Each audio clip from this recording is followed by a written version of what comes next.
Welcome to New Things Day. One day late, but not a day late to celebrate Austin Day, Stone Cold Day. Give me a hell yeah. It's 316. I am excited to do it today. I wish I said that I postponed this to do it today, but that's not what happened. I had a live musical event yesterday. That sounds like I went to a stage performance of a musical, but I actually went to a concert. I'll talk about later. Have some things from that. Comic books, some cereal. Like it's happening. Slowly turning into a cereal podcast. Nope, wrong. Slowly turning into a cereal channel. Cereal podcast sounds like a good idea though. Although Serial did a podcast, different spelling, would be different subject matter. Start off the comics, I guess. DC first. Batman number 19. I'm a fan of that cover more that has all the baddies on it as opposed to the one that just had Bane. I might have had a few others, but it wasn't as packed with the baddies. Still love that book, by the way. Still loving that book. Super Sons number 2. Gorgeous cover. Love this cover. I feel like this cover shows both their personalities simultaneously, and that is a special thing because they are so different. Like in that book. I like the first issue as well. As well? No, at least. I like the first issue at least. I haven't read the second one yet. Trinity number 7. A book I was going to drop. I was going to drop it. I go to the shop, I see this cover, and then I see that Cullen Bunn's writing it. I think it's just a filler issue in between some of Manipul's issues, I guess. But I saw this cover, and I had to get it because that cover is incredible. So this cover alone, with Cullen Bunn writing it, kept me on that book, at least for that issue. Green Lanterns, number 19, and we're back. We're back to it. I got Simon and Jessica on my cover, which is all I ever ask for out of this book. And even though that's all I ever ask for, this book delivers every time with so much more. You need to be reading this book. Green Lanterns is fantastic. I say it every week that it comes out, so every other week. Cave Carson has a cybernetic eye, number 6. And I'm wondering if I'm going to have the same moment with Cave Carson as I did with Shade 2 weeks ago, where I finally felt like I was understanding something. Something finally stuck in my head about it. I've been loving all the Young Animal books, but that seemed to be the first time that happened for Shade, for me. Doom Patrol, still waiting for that to happen. I enjoy that book, but it's so goddamn weird. Mother Panic, less to an extent about that. Mother Panic's pretty understandable. Cave Carson, still a little confused with what's going on. Nothing's really sticking, but I'm still enjoying it every issue I read. So we'll see what happens with that. Now to Marvel, very brutal cover here. This is Punisher 10. It's a pretty great cover, if we're being honest. There's a man hanging, and Frank's walking through the snow with blood trail behind him, and blood trails in the shape of the Punisher skull, kind of a skewed version of it. But this book is great. I feel like I underappreciated this book for a long time. And I can't say it's like Silk because it's a very different book than Silk, but it's like Silk in the sense that I was never that excited about it, but then when I read it, I loved it. Uncanny Avengers number 21. And if this isn't 90s Cable, I don't know what is, because that is 90s Cable. He has the biggest pouches and gun of all time. His upper body is so large, and I could not be happier. I love Cable. Cable's one of my favorite characters, and I'm very excited about this book because I think it might be like a Cable solo storyline or issue. And I might be wrong. I think I'm wrong. I have to be wrong because I just flipped through and didn't see Cable in it once. So hopefully they mention Cable at least. Deadpool the Duck number 5. I believe this is the last issue. I'm trying to remember if all the other Deadpool minis went 5 or 6 issues. I can't really remember, but we have Deadpool the Duck on here saying "So long, suckers," in kind of the vein of Porky Pig. So if it's the last one, it's the last one. I enjoyed the run. But if we have another one, I'll probably still enjoy that. It was fun, but never really something that I wanted to read first. Mighty Thor 17 and the epicness. I don't like that word at all. The size and scope of what Jason Aaron has done with this book is crazy, and it's not being mentioned anywhere. The Asgardians are in war with the Shi'ar, and we're not paying attention to it. I love this book. Jason Aaron, I bow to thee. Archie number 18. This is the Hack cover, the Robert Hack cover, and I love it. I love the use of the negative space on here. I love the simplicity of it. I love Archie. This will be the first book I read, as any Archie verse book always is. Aside from Josie, I don't think I read Josie and the Pussycats first. And I do enjoy that book. It doesn't grab me the same way that Archie does, that Jughead does, that Betty and Veronica does, that Reggie and me does. Next up, Manifest Destiny, number 27. So everything is attacking them, which is a little not totally working for me, because I read like the first 2 arcs, haven't read anything since, and then jumped back on this last story arc. So there are some monsters in there that I don't know.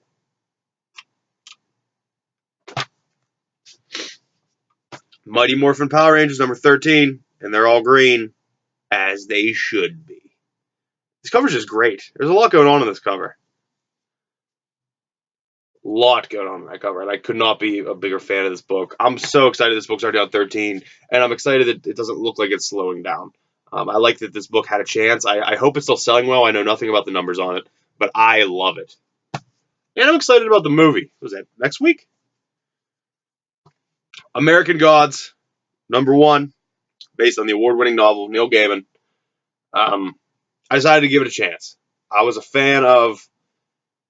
I don't think I read American Gods. I read the sequel, something Son, an Aussie Son. Might not be how it's pronounced at all. But I kind of know what happened in American Gods based off of that, I guess. And I'm actually kind of excited about it. I love the universe that it was in, and I'm excited about this. I hope this is as good as I anticipate it being. Now, the back issue of the week is Metal Men, number 50, big 5-0, and Helium's on here, so that's always a good thing. Got Helium down in the corner there. There is the back issue of the week. As you know, I always try to get a back issue out of the dollar bins. Next up, I guess we'll go with some cereal. Showed these a couple weeks ago. Had 3 of them. There was a 4th, and I was arguing as to how this person became kind of the 4th marquee Disney princess. I still don't understand it. That's not up to me. Doesn't matter. This is Disney Princess Rapunzel cereal. This is a strawberry cereal with princess marshmallows. And I'm not a fan of this cereal. I don't think it's very good. The strawberry kind of cereal pieces with the marshmallows definitely add a different layer and a different concept behind this kind of licensed cereal, if you will. But it's not exactly, it's still not the best cereal in my mind. Tara loves it, so even though I maybe wouldn't have bought this, she saw it, she said, "Oh, we don't have Rapunzel," and I said, "Oh, I guess we're getting Rapunzel." So we got that. I won't be eating this. I suffered through 2 boxes. Well, I didn't eat 2 boxes by myself, but I suffered through the eating of 2 boxes and said, I'm not eating this anymore. And she loved it. So she can enjoy this. I will not, but I do have all 4 of the princess covers now. And after my realization that there's no female representation in cereal box mascots, I think I'm doing, the least I could do by purchasing the 4th Disney Princess cereal. Although let's get one. Let's get a female on a cereal box. I'm ready for it. Next up, family size Tricks, and look at that cocksucker. I love this. Might be my favorite one. The Tricks rabbit on there, just flexing like Superman. This might be my favorite one. Gorgeous Superman on the back as well, by the way. But I think I figured it out. I don't think multigrain Cheerios come in a family-size box. So I think that's why you could connect 5 of the family size boxes to make the big type of mural on the back. And that's Honey Nut Cheerios, Cocoa Puffs, Cinnamon Toast Crunch, which I do not know if it exists, and I don't know who's on it. Lucky Charms and Tricks. Because the non-family size box doesn't have Cinnamon Toast Crunch, and it has multigrain Cheerios. So I'm going to be on the lookout for a family size box of Cinnamon Toast Crunch with a character on it. I don't know who, I don't know what, I don't know where, and as of now, I do not think it exists. So I'll be on the lookout for that, and it's bothering me that this is not staying closed. There. But I love the Tricks Rabbit as Superman. Might be my favorite one. And I finally did it. I saw it, and I snagged it. This is Lucky Charms Mix-Ups Marshmallows.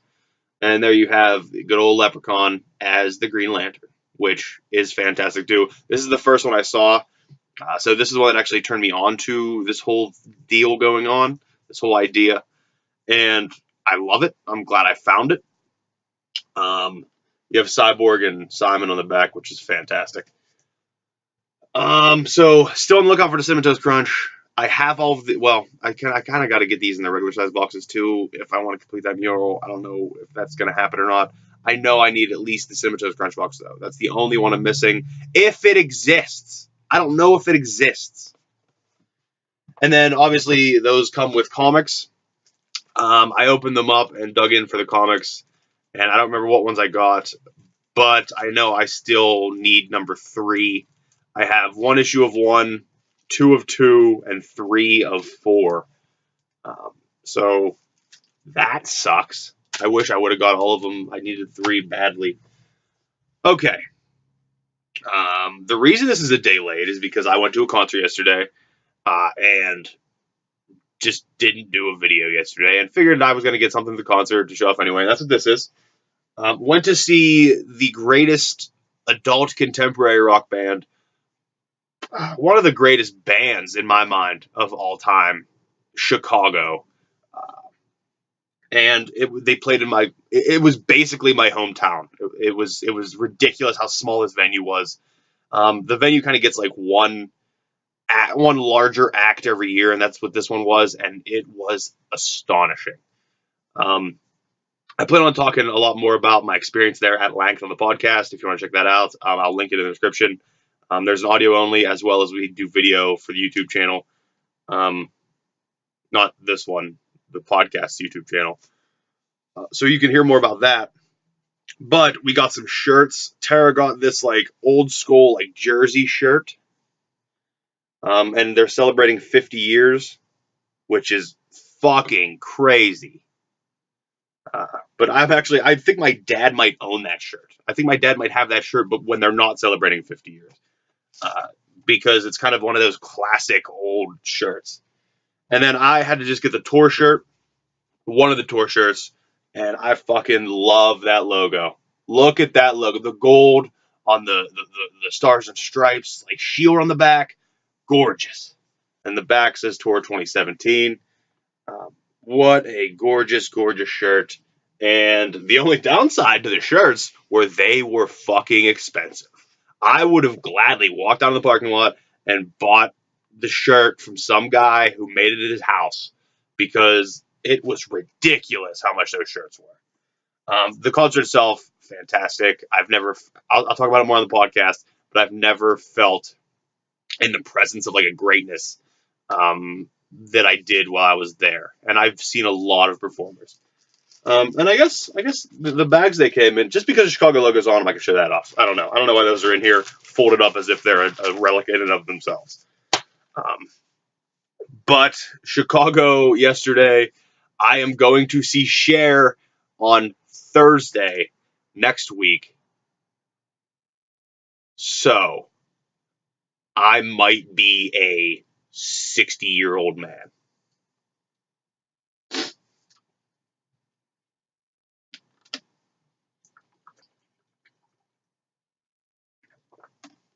'60s being generous.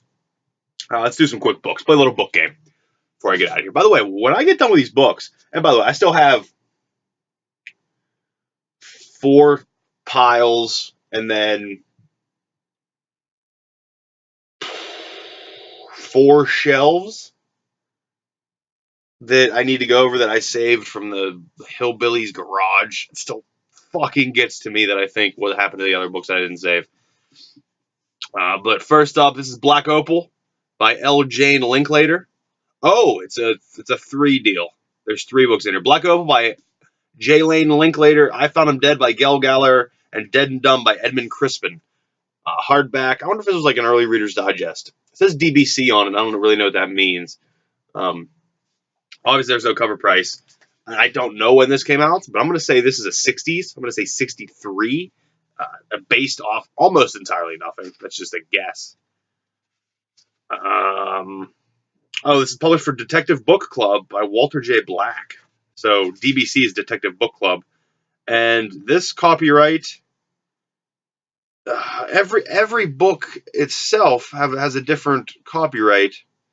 But they were all copyright 1947. So I'm going to say this was 47, which doesn't sound right, but it's weird that all 3 books have a different copyrighter. I don't know. But either way, I was wrong. Next up is The Artificial Man, L.P. Davies. Interesting cover there. Blank cover on the back. Published by Doubleday. Cover price, non-book club edition. I think this was as early 70s. Based again off almost entirely nothing. 1972 on Artificial Man is my guess. And published by Doubleday. We already went over that. 65. Should have went with the 60s. 65 for The Artificial Man. Next up, Heat by Ed McBain. An 87th Precinct novel. And this cover is ridiculous. It has like the badge. It has like a police badge. And there's just a woman's torso in the middle of the badge. This book's right up my alley. I may read this next. Speaking of which, I have probably minimum 6 books that I've read this year already, and I haven't made an End of the Words video. I don't know why. I kind of wanted to let them soak in a bit, so I didn't. So my reviews weren't based solely on the story, and I could think about how the book was. But now there's just a pile on my table, and I kind of need some motivation to do them. I don't know whether to put them all in one video or do separate videos for all of them. In my ideal state of mind, I want to do a separate video for all of them because that's what I've been doing. But realistically, I feel like if I just put them all in one video, it would be easier. But then they would also all come out at once. If I did them in separate videos, I would probably bank them all in one day and then just release them. If you're interested in that, let me know. And maybe I will try to get around to it because I might need some motivation to do that. Heat by Ed McBain. And this is the first time I've seen Ed McBain. And that's what Ed McBain looks like, which I'm pumped up. This has a cover price of none, book club edition again. So I'm going to say 1970 on the dot, 70 even on Heat by Ed McBain. This was published by the Viking Press, and this is copyright 81. And a portion of this book appeared originally in Playboy in different form. Ed McBain doing it. Playboy first? You're killing it, Ed. Killing it. Next up, and I thought I had a book. I thought I had this one, but I think I just, and this is way earlier. It may have just been an earlier book that the cover kind of lends itself to. Random House Book of the Month Club selection. This is Fire by George R. Stewart, and these covers are fantastic. That cover is amazing. You don't see covers like this anymore. Back is basically just the art, but it's like almost the virgin cover. But that, it's a great cover. I don't think there's a cover price. It's a book club selection. It is. There's a map on the inside cover. Daddy Parker Flat, Deerhound, the Spit Cat, Edification Eelgrass, Suffolk District, Barlow District, Sheba District, Polkville District, Rabbit Brush District. None of those mean anything to me, But it looks like this is how that's where the storm. Nope, wrong. Where the fire traveled. I want to say 65 on this one. Also, I think fire's a 65. Published by Random House, and I was way off. This is a first printing, 1948. 48. Wow, book's badass. What do we got here? We got Early Child Rearing by Young Mothers. It's a research study by Lucille J. Grow. Looks like it's published by Child Welfare League of America. And it doesn't. I don't think it has a cover price because it's like a research deal. There is a page ripped out of it, which is interesting. But Early Childbearing by Young Mothers. So there's a lot of factors you have to take in with this title. Is it young mothers in terms of what time it came out? What do they consider a young mother? I honestly have no idea on this. I'm going to say 78 off of basically nothing but the appearance of this photograph that just looks like a 70s deal to me. Although it's a very depressing cover. It's a very depressing picture on there. And this was published 1979. The research was supported through grant number by the actual U.S. Department of Health, Education, and Welfare. Representatives of the study population, cases lost through referrals or inability to locate. This should be an interesting read, and I wonder how much of it would compare completely to today and what's going on with young mothers, which young mothers is something I'm not very familiar with. Two left today. Wasted on the Young, a novel by Ralph Schoenstein, and this cover is fantastic. Look at that thing. Look at that cover. Aside from this old sticker that's on there, that cover is great. Looks like it's published by Bob's Merrill. Cover price $4.95. First one with a cover price. Has to be 70s. Look at Bob on the back. Look at Bob. Look at those glasses. Has to be the 70s. 73 is what I want to go with. 73. The little spine warpage on this. It's not really in the best condition. And this is published by Bob's Merrill, as we said, 1974. I was close enough. Close enough. Last but not least, we have The World's Shortest Stories, an anthology of 107 of the world's best, selected from work of 83 authors in 21 countries. I guess probably arranged by Richard G. Hubler. And how short are they? That one's a few pages. I mean, I guess I could probably read one of the short ones. There's one by Oscar Wilde, so that's in here. That happened. I saw a real short one.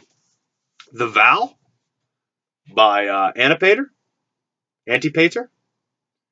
Once when he fell sick, Bacchus, the sponge of the cups of Bacchus, addressed... Nope, we're not reading that one. We're not reading that one. I'm going to mispronounce too many names, and I'm too self-conscious to do that. Here's The Naked Boy by Meister Eckhart. Meister Eckhart met a beautiful naked boy. He asked him where he came from. He said, I come from God. Where did you leave him? In virtuous hearts. Where are you going? To God. Where did you find him? Where I part with all creatures. Who are you? A king. Where is your kingdom? In my heart. Take care that no one divide it with you. I shall. Then he led him to his cell. Take whichever coat you will. Then I should be no king. And he disappeared, for it was God himself who was having a bit of fun. So that's the fun we have to look forward to in The World's Shortest Stories. That's the fun. Let's have good times. Cover price, I don't know. Published by Dole, Sloan, and Pierce. There is something written in the inside here.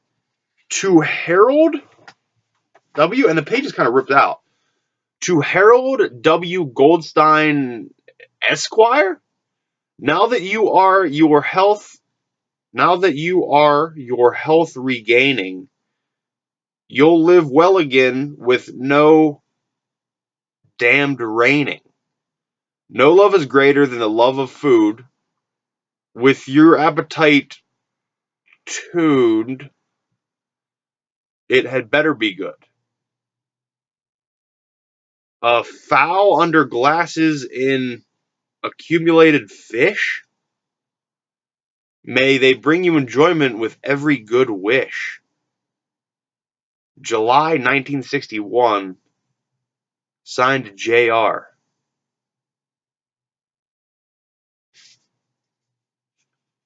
I'm sorry for bringing you along with me to that fucking labyrinth that I might have to spend days studying at this point.